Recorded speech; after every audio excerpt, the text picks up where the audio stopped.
Then one day, it was simply, they're not adrift, not damaged, but perfectly still in the heart of Cordon 7's orbital defense grid, deep within Zoltrian Empire territory. This was the same empire that once dismissed humanity as primitive, emotional, brutes, suited only for border skirmishes and mercenary work. But it wasn't just its return that shook the galaxy, it was how it rendered Zoltrian systems powerless. Drones veered wildly, scattering like insects repelled by a predator's scent. Communications blacked out across 4 sectors for precisely 11 minutes. Long-range scans showed only white noise surrounding the ship, not a glitch, but calculated interference. When visual feeds finally stabilized, the image was staggering. There it was, the Argonaut. Its design was unmistakably Terran old, outdated even by Earth's own standards, yet perfectly preserved. No decay, no damage, no visible upgrades.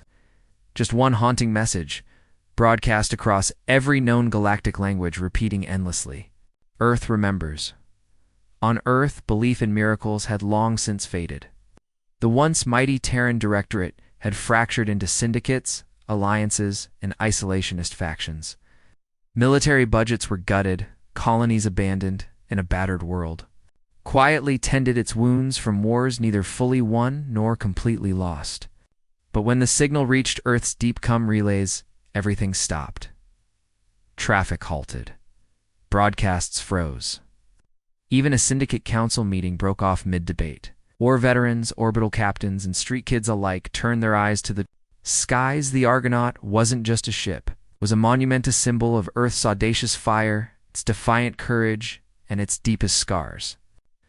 Commander Aldrich, now a weary war history professor at a crumbling Earth academy, felt his heart seize as he watched the broadcast. He had once served aboard the Argonaut's sister ship, the Vanguard, lost in the same war. Now he stared at the screen, struggling to comprehend what he saw. Then a second message arrived, encrypted in an archaic Terran war code so old that even Earth systems took a moment to decipher it. We did not die. We evolved.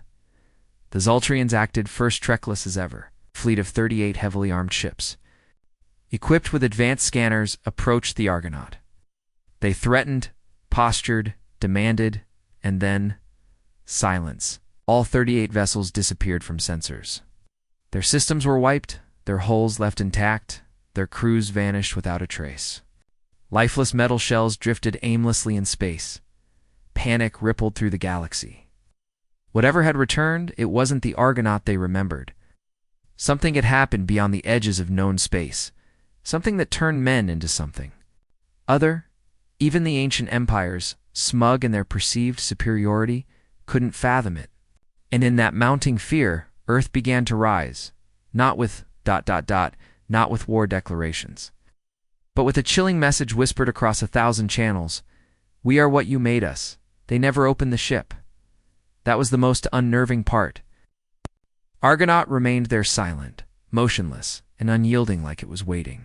Not a single hatch unsealed, no direct transmissions answered. It repeated only those 2 lines. Earth remembers, and we did not die. We evolved. Over and over, and still it refused to budge. Every empire, syndicate, and rogue faction deployed their fleets, sent observation probes, automated drones, and infiltration mechs. None succeeded. The moment anything ventured within 5,000 clicks of the Argonaut, it simply stopped. Systems shut down as if a switch had been flipped. It wasn't random. It was deliberate, as though the ship itself had decided, no. The Council of Stellar Hierarchy convened an emergency session, a rarity, given the old empires hadn't agreed on anything in half a century. The Zoltrians pointed fingers at Earth. The Dryani accused them of data theft. The Thyran Collective declared it a weapon born of lunacy and black holes. Earth said nothing. They had no answers, no ships dispatched, no diplomats sent, no statements issued. They were as stunned as the rest of the galaxy. Earth lacked the authority to respond. The Directorate was a shadow of its former self. The old guard had perished or vanished, and the new leaders were too cautious, too weary, too resigned to reclaiming the galaxy's respect. But one man hadn't forgotten. Aldrich. He hadn't donned his uniform in decades, not since the fall of Kelris's outpost, when he had witnessed his men die in the cold, unforgiving void while Directorate Command sacrificed them to save a diplomatic envoy. Every scream, every face, every act of betrayal still haunted him. Now he sat alone in his crumbling apartment, in the ruins of a once-proud city, from the crumbling remnants of what once was the Capitol Dome. Aldrich stared at the encrypted message again. We did not die. We evolved. He knew that code knew it as intimately as his own heartbeat. It wasn't just any wartime encryption. It was a specific variant, Project Revenant, a contingency protocol embedded into only 2 ships, Vanguard and Argonaut. Its meaning was clear. They had endured something Earth could never have fathomed. And now they were back, transformed. Observing, Aldrich sent a terse request to the fractured Directorate TIF. They could even be called that. A cadre of bureaucrats cloaked in suits, hiding behind AI advisors and market analytics. His message was brief. I know the code. I served on Vanguard. You don't have the courage for what's coming, I do. Give me a ship. They ignored him of course, he expected as much. So Aldrich took matters into his own hands. He commandeered the Marauder's Wain, an old Terran gunship retrofitted into a smuggler's ghost vessel. It had been languishing in the belt for years, half disassembled. But Aldrich still had allies, disillusioned war vets, ex-pilots. Men with nothing left but the memory of flight. In 5 days, they restored her. She was rudimentary, no advanced AI, no hyperquantum shields, but she had one thing the modern ships lacked: grit. They launched before anyone could intervene. By the time the Marauder's Wain reached Cordon 7's edge, the galaxy had spiraled into chaos. The Zoltrian monarch was dead collapsed during a classified briefing. The Drellani had fired a covert missile at the Argonaut, only for it to veer mid-flight and obliterate their own lunar station. That ship defied reason, bent the rules of existence. But Aldrich wasn't interested in its tech. He wanted to know who had survived within, and what had transformed them into the galaxy's new terror. As they entered the suppression zone's periphery, Marauder's Wain came alive with warnings. Instruments scrambled, heat sensors surged, the hull grew dangerously hot. Panic swept through the crew. 2 men attempted escape via pods, a fatal mistake. The pods disintegrated instantly. No weapons were fired, no warnings issued. Just obliteration. Aldrich clenched his teeth. His eyes fixed on an old photo taped above the console, Vanguard's crew grinning like fools. All gone now, except maybe. He pressed onward. At 4,800 clicks, everything on the ship died. Engines sputtered out. Lights dimmed. Communications flatlined. The stars through the viewport blurred. Time stretched. Bent. The silence was suffocating. Not empty, but watchful, as if the universe itself had paused, waiting to see if Aldrich would falter. He didn't. Then the Argonaut responded. One low-frequency pulse, soft, non-threatening. It felt less like an attack and more like acknowledgement, and then, impossibly, the Marauder's Wain roared back to life. Systems intact. Engines thrumming. And directly ahead, a docking corridor. The corridor extended from the Argonaut like an outstretched hand. The crew begged him not to go. He went alone. Inside it was dark, silent, with breathable air and faint gravity. The temperature shifted, unpredictably warm, then cold, then neutral. It wasn't mechanical. It felt alive, as though the ship itself was a living entity. It didn't just house something. It was something the design bore faint echoes of Terran engineering bulkheads, consoles and framework, but they were enshrouded in layers of alien organic technology. Panels pulsed gently like the rhythmic rise and fall of breathing. Lights adjusted to his movement, anticipating each step. The air carried an ancient scent, not decayed, but aged, as if a door to the past had been sealed for centuries and only now reopened. Then he saw him. At the corridor's end stood a figure tall, broad-shouldered, with a beard streaked with white. Commander Rhett, dead. lost with the Argonaut during the Expansion War. And yet here he was, unaged, unbroken, his eyes alight, not alien. Not deranged, but profoundly terrifyingly aware. "Aldrich," Rhett said, his voice steady but commanding. "You came." Aldrich's knees threatened to give way. "How? What the hell happened out here?" Rhett didn't smile. "We lost the war," he said, his voice resolute, "but not the fight. Something found a sore. Maybe we found it. We went beyond known space, beyond time itself. We were meant to die." Aldrich's throat tightened, but you didn't. Rhett stepped closer, and the walls seemed to pulse with him, responding like an extension of his presence. "We died," Rhett said. "And then we were remade, not by gods, not by machines, but by a truth, this galaxy buried long ago. Humanity was never meant to kneel, never meant to be a slave species. We remembered who we are." Aldrich met Rhett's gaze, his mind reeling, and Rhett's voice sharpened. "And now we show them what we've become." In that moment, Aldrich understood something profoundly unsettling. The Argonaut hadn't come back to be analyzed. It had returned to deliver judgment, not just upon the empires, but on Earth itself. Rhett led Aldrich into a chamber that defied comprehension. It should have been a command center, but it resembled a cathedral fused with a machine's pulsating heart. The walls were neither solid nor static. They shimmered and shifted, as though reflecting fleeting thoughts. Seats rose from the floor, not crafted from any metal Aldrich recognized, but flowing like liquid steel, solidifying only when needed. Rhett sat first, his movements slow, his expression burdened, not physically exhausted, but weary in his very essence, as though carrying too many truths and too much silence. "I need you to understand," Rhett said, his voice softer now. "This isn't about revenge, not just that. It's about correction." Aldrich didn't sit.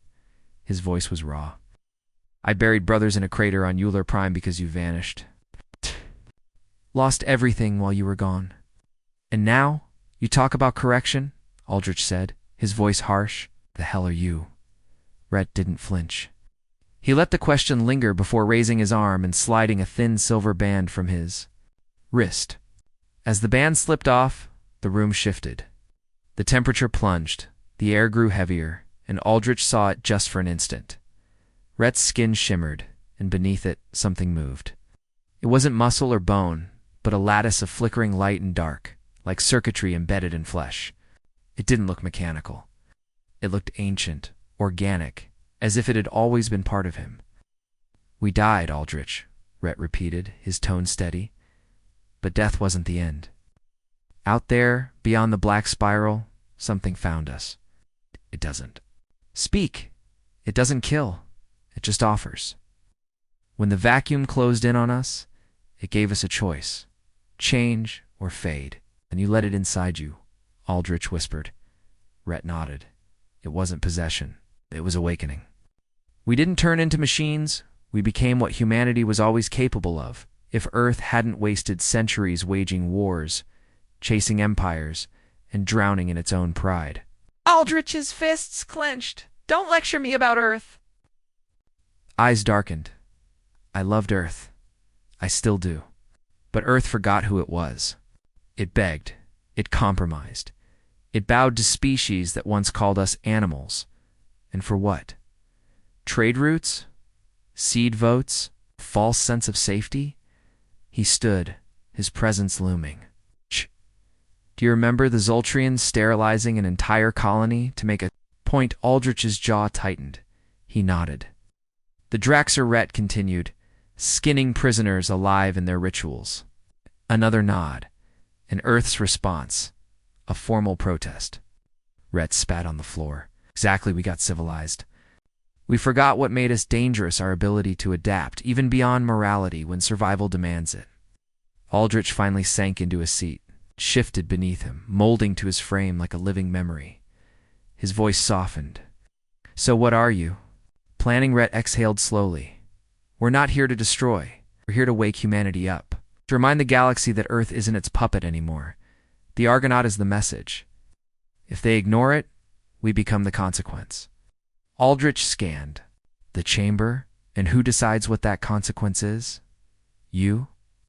Rhett gestured toward the shadows. A figure emerged. Woman. Captain Myra Lynn. Dead. Confirmed killed in the Zoltrian ambush over Vexi-9X. Opposed now. She stood before him, sharper, younger. Mira's presence wasn't warm. It was precise, like a blade honed for one purpose. We do, she said, answering the unspoken question. As one, not as individuals. We've become a collective still human, but aligned. We see clearer now. Aldrich stared at her, disbelief tightening his chest. This is a cult. Mira tilted her head slightly. Call it what you want. It saved us. And it's going to. Save Earth whether Earth wants it or not. He felt it then, deep in his core. The unspoken truth they hadn't yet voiced. You're going to Earth. Rhett didn't deny it. Not with war. With presence. We'll arrive. We'll speak. And if they refuse to listen? If the old guard tries to bury the truth again? His tone turned cold. Then yes. Earth falls. Aldrich. Shot to his feet. We'll start a war with every system, every empire. Mira's smile was icy, detached. Then let them come. Rhett's voice softened. Aldrich, we're not asking you to join us. We're asking you to carry the warning. Let Earth prepare.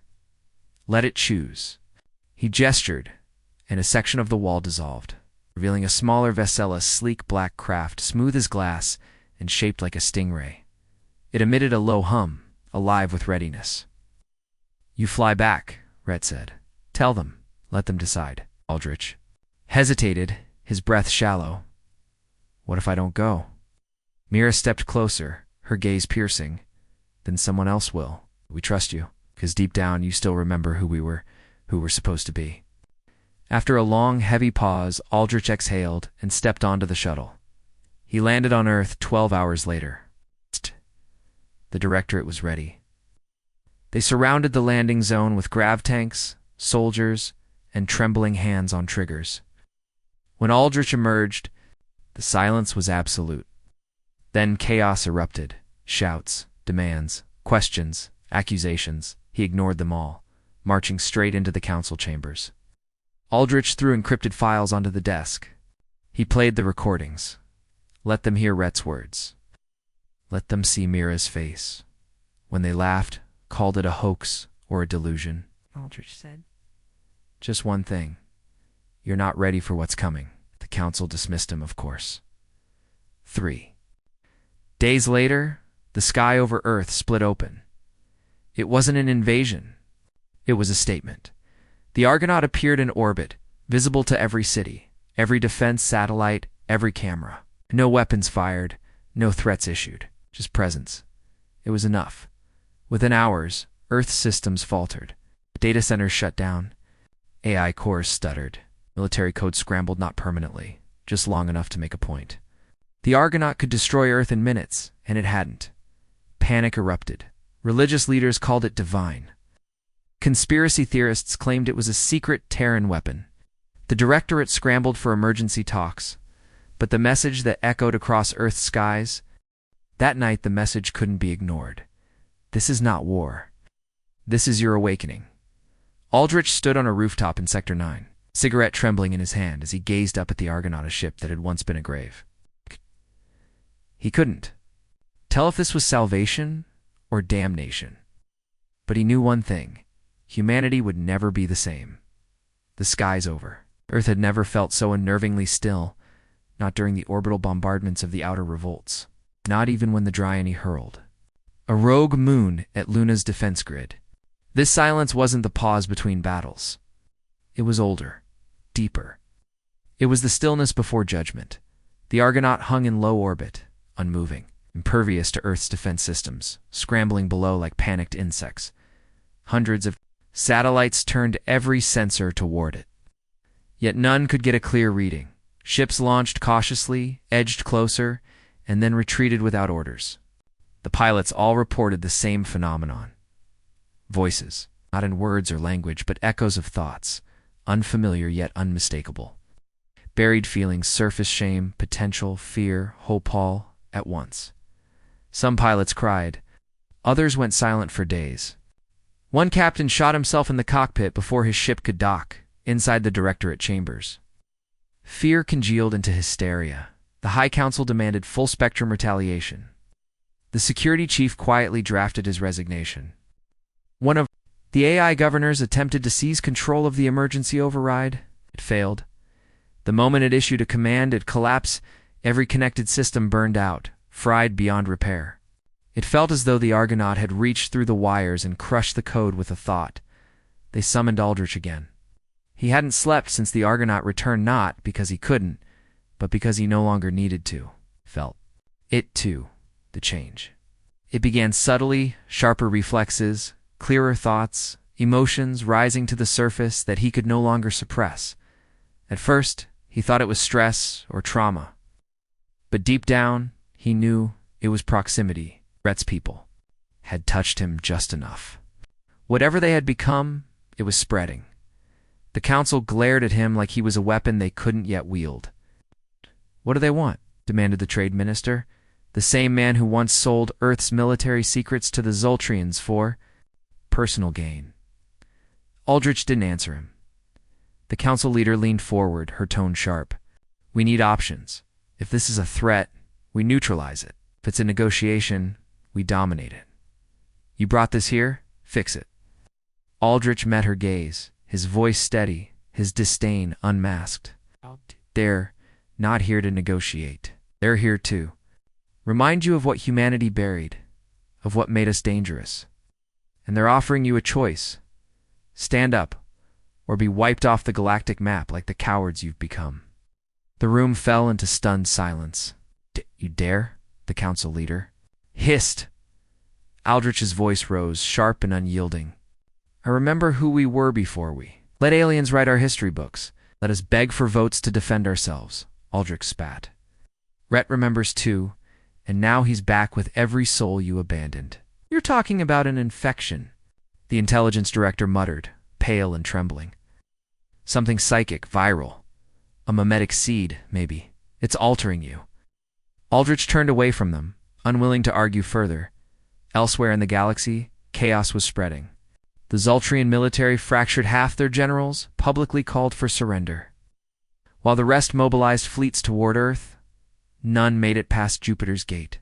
No battles were fought. Instead, they turned back of their own accord. Reports filtered in of hallucinations, impossible visions of lost loved ones, childhood regrets, buried failures. Some captains wept openly. One flagship commander ejected his crew into escape pods and vanished into the void, on Drax Prime. The high priests declared Earth a forbidden world and attempted to curse it through their ancient flame shrines. Flames extinguished and refused to reignite. Failure unprecedented in 5,000 years. Even the emotionless Terran withdrew. Their ambassador delivered a stark message. Earth has stepped beyond the boundary of containment. We cannot anticipate them. We choose distance. Fear raced through the galaxy like wildfire. Earth felt it too. Old colonies reconnected. Dead signals burst back to life. Abandoned stations long thought silent began broadcasting in ancient Terran dialects. Messages poured in, some from descendants of the expansion wars, pleading for contact. Others were darker fragments of warnings, cryptic transmissions echoing through space. Humanity wasn't just waking up, it was evolving. And the Directorate had no control. This time, they sent Aldrich back, not as a soldier, but as an envoy. The Argonaut accepted him without question. No scans, no hails. The ship opened like a blooming flower, its organic hull peeling away to let him inside. Rhett was waiting. Mira stood beside him, colder than before. Her transformation had progressed, her skin faintly luminescent, shimmering like starlight coursed beneath it. Her voice carried an unnatural rhythm like waves crashing against ancient stone. "You've seen enough," Rhett said. "Now it's time to decide." "Decide what?" Aldrich asked, his voice heavy. If Earth is worthy of survival, Rhett replied. The words hit like a blade. You said you weren't here for war, Aldrich countered. We're not, Rhett said. But this galaxy has killed us, betrayed us, mocked us. We were broken. Now we're not. And now we must judge. Aldrich turned away, his thoughts torn. He pictured the Directorate, their greed, cowardice, corruption, but he also thought of the veterans, the miners still bearing the Terran crest, the orphans secretly singing old battle hymns erased from history. There's still hope, Aldrich said quietly. The people remember, maybe not the ones in power, but the blood hasn't gone cold. Rhett nodded slowly. Then they must lead. Earth won't change overnight. We're not waiting overnight. That was the unspoken truth. The Argonaut had waited long enough. Mira stepped forward, holding a sleek, black device that hummed with dormant energy. This isn't a weapon, she said. It's a key. Bring this to Earth's core AI. Let it broadcast the original Terran frequency in filtered raw. It will either wake the planet or shatter it. Aldrich took the device. It was warm and pulsed. Like a heartbeat, as the dropship descended toward Earth, something strange happened. Without announcement, without warning, people stopped what they were doing. Across cities, wastelands, slums, and towers, eyes turned skyward in silence. It was as if they knew, as Aldrich pierced the clouds. The device in his hand beat in rhythm with his own pulse. It wasn't metal in the traditional sense. It felt organic. Aware, not alive like an animal, but sentient in a deeper, unexplainable way, like a memory awakening. The closer he got to the core AI facility in Old Geneva, the louder the pulse grew. The city itself was a relic of Earth's broken past half, in ruin, half reconstructed by soulless corporations masquerading as governments. Glass towers gleamed, empty of meaning. The streets below were smeared with the silent despair of the forgotten. People watched him from windows, doorways, rooftops. They didn't know what he carried, but they knew it mattered.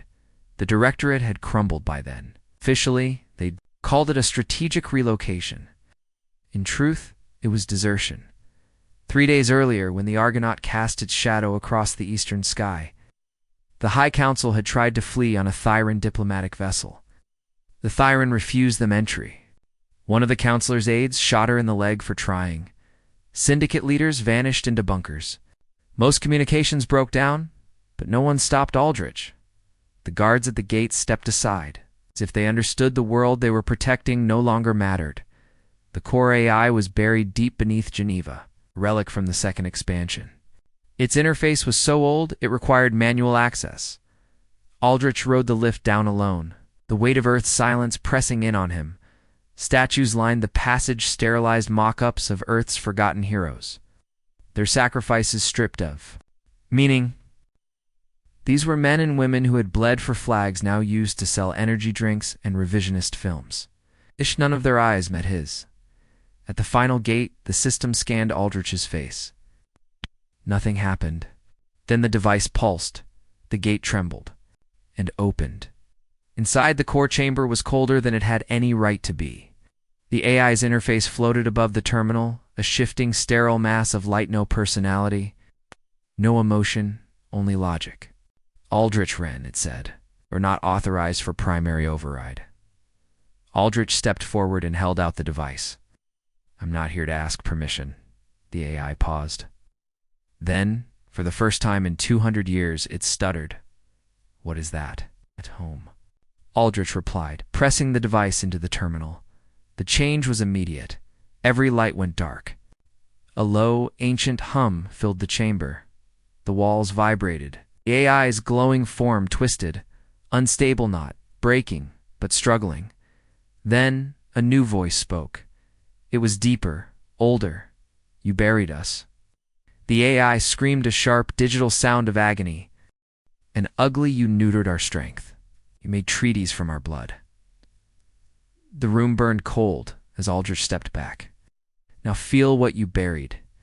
Suddenly, across every screen in every city, the symbol of old Earth appeared, a red burning crest. Of the Terran Directorate before it sold itself. The anthem followed, raw, unfiltered, the one banned from broadcasts a century ago. Its notes roared through every channel. Children stared, confused. Elders wept. Soldiers who had long buried their uniforms fell to their knees. But something deeper happened, not just memory, not just emotion. Change, biological, neurological. Something stirred within humanity, something ancient, across the world, sleeping. Minds awoke, reflexes sharpened, illnesses vanished. Those with genetic degradation rose unaided. The frequency wasn't merely sound. It was code, a reminder written into the DNA of every human being since before Earth had reached the stars.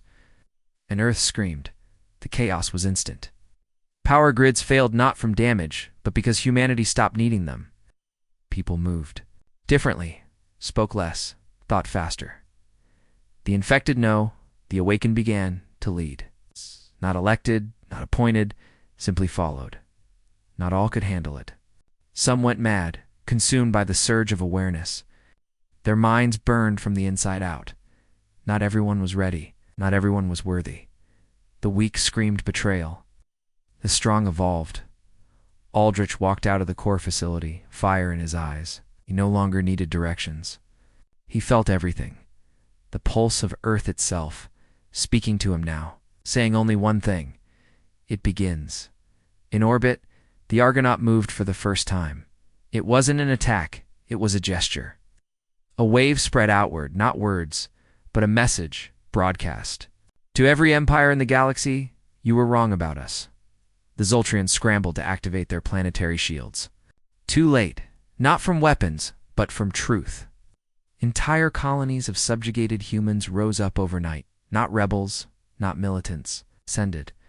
The Thyran shut down their ambassador networks, paralyzed by what they couldn't understand. This wasn't a virus.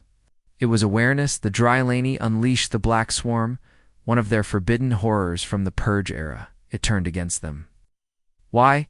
Because buried within its genetic structure was human code, forgotten, experimented on, now awakened.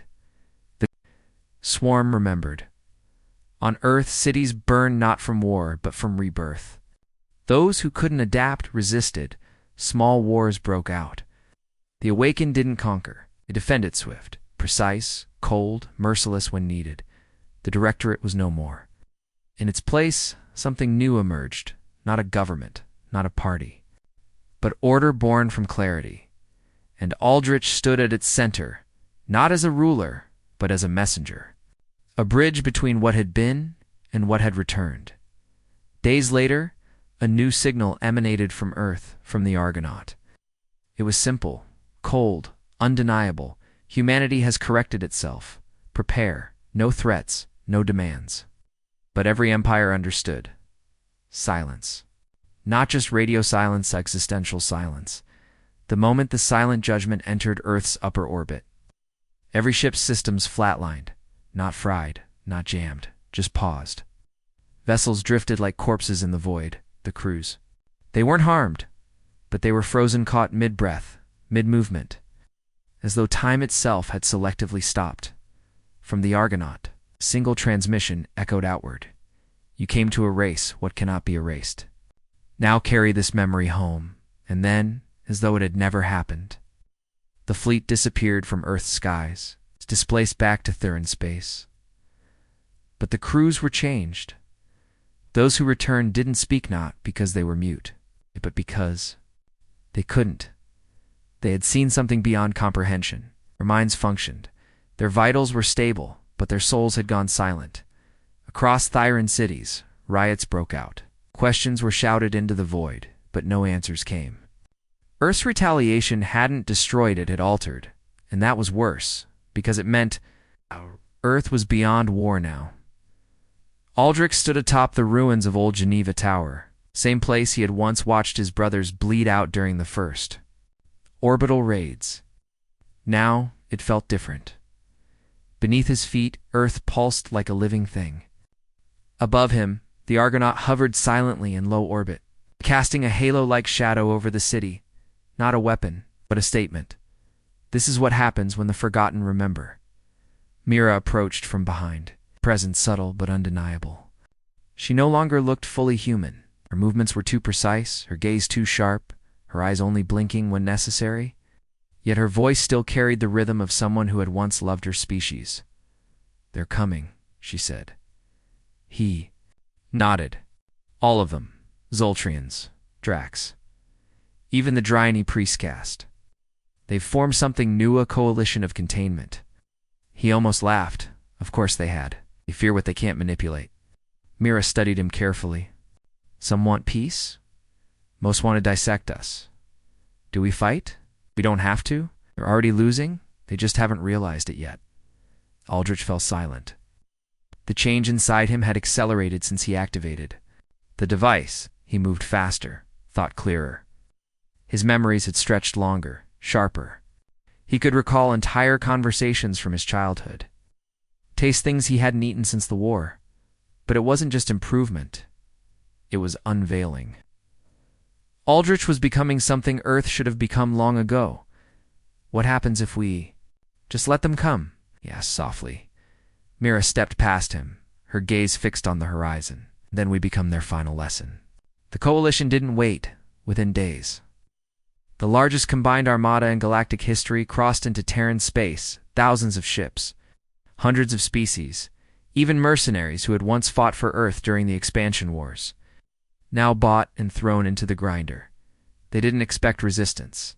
They expected dominance, and that's exactly what Earth gave them. But not with guns, with presence. As the fleet passed Mars orbit, the crews began experiencing hallucinations. At first, they were subtle. Visions of homeworlds, lovers, regrets. Then, they grew more intense memories not their own. Earth's darkest moments came alive in their minds. Terran soldiers crawling through trenches of fire, children crying in vacuum tubes, mothers watching cities burn. The psychological warfare was brutal. Dozens of ships turned back before even reaching Luna. The rest pressed on. They made it to Earth's atmosphere. That's when the Argonaut activated. Not with weapons, not with shields. It broadcasted a pulse, subsonic, quantum-layered, beyond frequency. A signal that touched every sentient mind in orbit and on the ground. And it spoke, not in words, but in understanding. You are not the pinnacle. You never were. You laughed when we crawled. Now tremble as we walk. Ships shut down mid-air. Crews wept. Pilots ended their own lives. Some begged for forgiveness, but there was no response. Because Earth wasn't listening anymore. Aldrich watched from the surface and felt the coalition's thoughts. Their fear, confusion, guilt. He tasted it in the air, metallic and bitter. Red arrived. It's untouched by gravity. They'll never stop, Aldrich said. No, Red agreed. But they'll never win either. What if that's not enough? What if they just keep throwing bodies at us? Red's expression didn't change. Then we evolve again. Aldrich studied the man he once called Commander. You're not afraid of extinction anymore, are you? Rhett's faint smile held no fear. We already died once. What came back doesn't fear the dark. In the aftermath of the invasion, the galaxy fractured. The Dryany priest caste declared the Outer Rim cursed. The Zoltrian Empire splintered, its outer colonies declaring independence and aligning with Earth not politically. But philosophically, they called themselves Children of Remembrance, and Earth didn't rebuild it. Redefined, borders vanished, governments dissolved, cities reorganized by function, not status. The awakened formed councils not of power, but clarity. People followed them not out of obligation, but because it made sense. And Aldrich, once a forgotten soldier, now a living reminder of what humanity had buried, sat at the edge of it all, watching. He didn't rule. He didn't lead. He simply was a bridge between what had been and what was becoming. One night, Rhett met him on the ridge overlooking the ruins of the Pacific Rim. You're still holding back, Rhett said. Aldrich nodded. Not ready to let go completely, you will be. Aldrich looked up at the stars. What comes next? Rhett followed his gaze. The others out there are the ones we haven't met, the ones who stayed silent while this galaxy played with our bones. Aldrich exhaled. When we find them. Rhett smiled faintly. We won't have to. They'll find us. And this time, we'll be the ones they fear. For a time, there was peace, not the artificial kind that treaties and threats brought, but the hollow quiet after a storm, the kind where everyone holds their breath, waiting to see what rises from the dust. Earth stood untouched. No more fleets came. No empire dared speak of retaliation. Even the mercenary networks, once blood-hungry for contracts and chaos, pulled back into silence. They didn't understand what Earth had become, but they knew it wasn't prey anymore. Still, Aldrich felt a pressure beneath the silence.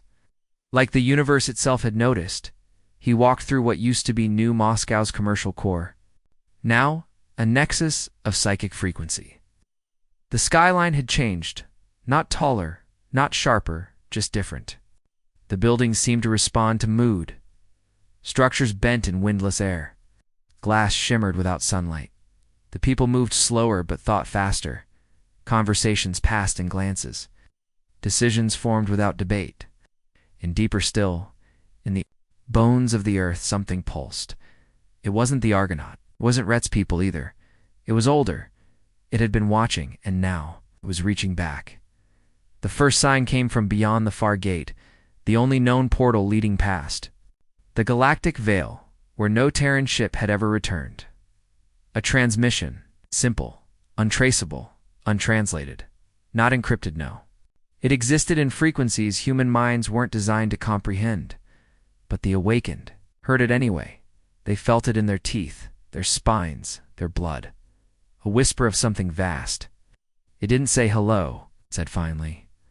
Aldrich stood in the Geneva uplink tower with Rhett and Mira. As the frequency played through the atmosphere itself, the air hummed. Water rippled in still glasses. The ground quivered, as if something below wanted out. What is it? He asked. For the first time since his return, Rhett's face was pale. I don't know, he said softly. But it's not alien? Myra tilted her head, her eyes distant. It's not speaking to us. Aldrich turned sharply. Then who? Her gaze snapped to him. It's speaking to what we're becoming. Within hours it began, stars along the outer rim. Dimmed, one by one. Entire sectors of the galactic map flickered offline. Not destroyed, just gone. Sensors couldn't penetrate. Communications failed. Not even the Dryanes void scanners could breach the black. Then came the ships, not fleets. Weapons, witnesses, vessels. Unlike anything the galaxy had seen, smooth, fluid, silent. They didn't emit energy or reflect it. They hovered in the void like thoughts waiting to be spoken. Didn't attack. They watched. One entered Terran orbit just beyond the Argonaut. It didn't respond to signals or broadcast any. Instead, it simply opened. Not physically, not spatially open minds. Across Earth, people fell unconscious simultaneously. The awakened froze, their eyes glowing faintly. Aldrich heard it not as sound, but as memory. He was a boy again, 8 years. Old. Hiding in a shelter while firestorms rained down during the fall of Luna Prime. He remembered the acrid scent of melting oxygen systems. The sound of his mother's last breath, the silence afterward. But this time there was a voice beside him. You were born in pain, shaped by fear. But your evolution is not unique. He looked around, no one. Just darkness. You believe you have awakened. But you are still dreaming. Something cold and infinite curled around his consciousness, like a snake coiling around a fragile flame. Others tried before you. They screamed their names into the void. All burned. Aldrich clenched his fists. We're not them. No, the voice said. You are worse. Because you remember what came before. And then it showed him a vision. Not his memory, something older, vaster. Galaxies burning. Civilizations collapsing. Not from war, but from knowing. From opening the wrong door. From becoming something they could no longer contain. You call it evolution, the voice whispered. We call it collapse. Aldrich woke screaming. Rhett caught him as he staggered. You saw it too. Aldrich gasped. Rhett nodded grimly. They're not here to destroy us, Mira said, her voice tight. They're here to warn us. Aldrich's eyes narrowed. Or test us. The next day, the foreign ship descended, slow, silent. It landed in what had once been Africa's Great Rift. Now a sea of glass and lightning. No hatch opened. No beings emerged. Just a pulse. One question spoken through every awakened mind. Will you finish what you've started? Earth froze. It wasn't just a question, it was a challenge. To complete the transformation, to ascend fully, to shed the last of what made them human and become something else. Rhett gathered the awakened council. They debated for hours. Days time itself blurred inside their heightened awareness. Some wanted to accept. Others feared it. Aldrich stood alone, staring at the ship. He remembered every war, every mistake. He remembered weakness. But he also remembered mercy, not the kind shown by cowards, but the kind born of understanding pain. And then he realized maybe the test wasn't about power. Maybe it was about restraint. He walked alone into the rift, toward the ship. No suit, no weapon, no escort. The world watched not through screens, for those had gone dark but through awareness. Every human felt his steps. Before the alien vessel, the air bent around him, heavy and alive. His thoughts weren't his own. The voice returned. You approach the edge. I've been on the edge my whole life, Aldrich said. You can become more, or I can stay just human enough to know when to say no. Silence, then a pulse. Approval, disappointment. They didn't know. Ship rose. No lights, no engines. Just purpose, and then it was gone. Across the stars, the watchers departed. Empires exhaled. Earth remained, changed, tempered, still evolving, but now it knew.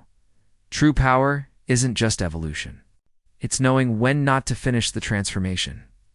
And Aldrich, standing in the rift, became the symbol of a species that had stared into the abyss and walked away smiling. Years passed, not in the way clocks measure time, but as the stars watched, Earth changed again. Not violently, not through war or fire. It evolved quietly, steadily. Like a storm passing and leaving behind skies that remembered the lightning. The old systems didn't return. There were no governments as people once understood them, no borders, no presidents, no kings. Instead, there was clarity. Spontaneous, collective order formed it by force, but by resonance. The awakened didn't lead with commands. They inspired by being what others wanted to become. Cities became centers of frequency, not population. People moved not for work, but to belong to the rhythm of those places. One region pulsed with invention, another with silence, another with learning. Each was an instrument in the symphony of a species learning to exist without devouring itself. Earth wasn't perfect. Some still struggled with awakening. Not everyone could carry the full truth of their potential. Some fell, some fractured, but even that had changed. There was no punishment, no exile, only understanding and reintegration. Earth no longer discarded its broken parts. It healed them. Aldrich vanished from the public eye shortly after the Rift event. There were no broadcasts, no statues, no orders issued in his name. He didn't want them. He had walked into the presence of something. Older than time and walked out a man, not a god, not a prophet. Just a man who had seen the end of the road and chosen not to keep walking. That was enough. The people remembered not with hymns, but with silence. A quiet space in the collective memory of a world that once feared its own reflection. They called him many things. The gatekeeper, the one who stopped the memory. He answered to none of them. He lived in the north, in what had once been a war-torn valley. Now it was nothing but trees and sky. He grew his own food, spoke to few, and watched the stars in silence. Knowing they were watching back, sometimes Brett visited. He hadn't aged. The Argonauts still orbited Earth, not a warship anymore, but a monument, systems dormant, its mission complete. They sat on the ridge overlooking the forest. No words, just shared knowing. You still hear it? Red asked once. Aldrich nodded. It never stops. But it's quieter now, like it respects the distance. They're not done watching, Red said. They never will be. That's fine, Aldrich replied. As long as they don't try to finish the story for us. Red smiled. You know, there were bets on the Argonaut. Whether you'd activate the final sequence, whether you'd choose Transcendence. Aldrich chuckled. He really thought. I'd play God. No, Rhett said. They thought you'd walk away. Because that's what makes you dangerous. It's not that you want power, but that you're the only one who knows when to leave it behind. One day, a child found Aldrich's home. Not an awakened one, just a curious boy.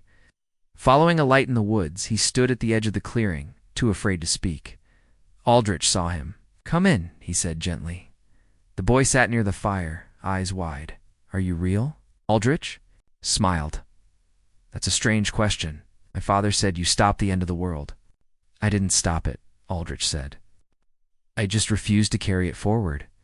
The boy nodded, as if he understood Evan if he didn't. He looked up. What comes next? Aldrich leaned back. That's the beauty of it. We don't know. We finally stopped needing a destiny. Now we get to choose. The stars kept moving. The empires kept watching. Some would try again, eventually. New coalitions would form. Old fears would rise, but Earth was no longer fragile. It didn't scream. It didn't conquer. Didn't kneel. It simply stood. A quiet giant, once broken, now whole. Species that remembered everything.